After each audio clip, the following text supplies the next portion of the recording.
Everyone, সকাল ৯টায় ঘুম থেকে উঠে এক অবাক করা কাণ্ড। হোয়াট?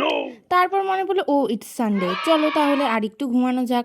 কিন্তু বেঙ্গলি পরিবারে থাকি বস, এখানে সানডে উইকেন্ড বলে কিছু হয় না।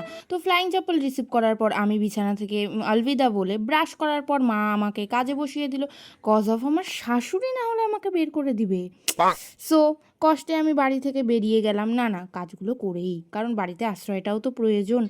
সূর্য মামার তেজে ঝলসে গিয়ে জিনিসপত্র কিনে বাড়িতে এসে দেখি অবাক কাণ্ড। Wait wait, what? কাচের বাটি যেগুলো আত্মীয় স্বজন না আসলে বের হয় না, সেগুলো আজ বাইরে।